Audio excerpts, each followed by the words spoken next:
2026ರಲ್ಲಿ ದಕ್ಷಿಣ ಭಾರತದಲ್ಲಿ ಅತಿ ಹೆಚ್ಚು ರೆಮ್ಯುನರೇಷನ್ ಪಡೆಯುವ ನಟಿ ಯಾರು?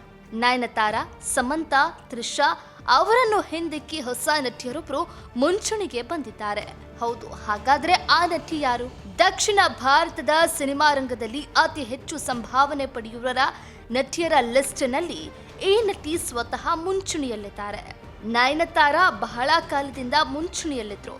ಅವರು ಒಂದು ಚಿತ್ರಕ್ಕೆ 9 ರಿಂದ 12 ಕೋಟಿ ರೂಪಾಯಿ ಸಂಭಾವನೆ ಪಡಿತಾ ಇದ್ರು ಅಂತ ಹಲವು ವರದಿಗಳು ಹೇಳಿದೆ. ನಿರ್ಮಾಪಕರ ಮೊದಲ ಆಯ್ಕೆಯಾಗಿಯೂ ಅವರು ಮುಂದುವರೆದಿದ್ರು. ಆದರೆ ಇತ್ತೀಚಿನ ವರದಿ ಪ್ರಕಾರ ಈಗ ಆ ಸ್ಥಾನವನ್ನ ರಶ್ಮಿಕಾ ಮಂದಣ್ಣ ಪಡೆದಿರಬಹುದು ಎಂಬ ಮಾತು ಚಿತ್ರರಂಗದಲ್ಲಿ ಜೋರಾಗಿದೆ.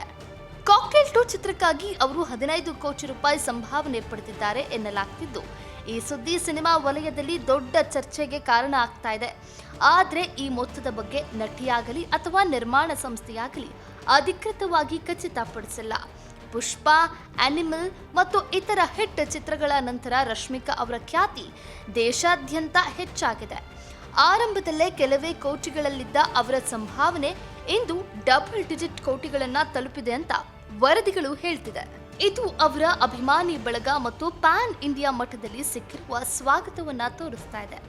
ತ್ರಿಷಾ ಒಂದು ಚಿತ್ರಕ್ಕೆ ಸುಮಾರು 10 ಕೋಟಿ ರೂಪಾಯಿ ಸಂಭಾವನೆ ಪಡಿತಾರೆ. ಸಮಂತಾ 7 ರಿಂದ 10 ಕೋಟಿ ರೂಪಾಯಿ, ಸಾಯಿ ಪಲ್ಲವಿ 6 ಕೋಟಿ ಮತ್ತು ಅನುಷ್ಕಾ ಶೆಟ್ಟಿ 5 ರಿಂದ 6 ಕೋಟಿ ರೂಪಾಯಿ ಸಂಭಾವನೆ ಪಡಿತಾರೆ.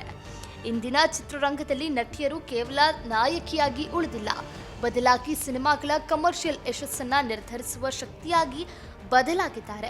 ಇದರ ಪರಿಣಾಮವಾಗಿ ಅವರ ಸಂಭಾವನೆಯು ಹೆಚ್ಚಾಗ್ತಾ ಇದೆ. ಆದರೆ ಇಲ್ಲಿ ನೀಡಿರುವ ಸಂಭಾವನೆ ವಿವರಗಳು ವಿವಿಧ ಮಾಧ್ಯಮ ವರದಿಗಳನ್ನು ಆಧರಿಸಿದೆ ಎಂಬುದನ್ನು ಗಮನಿಸಬೇಕು.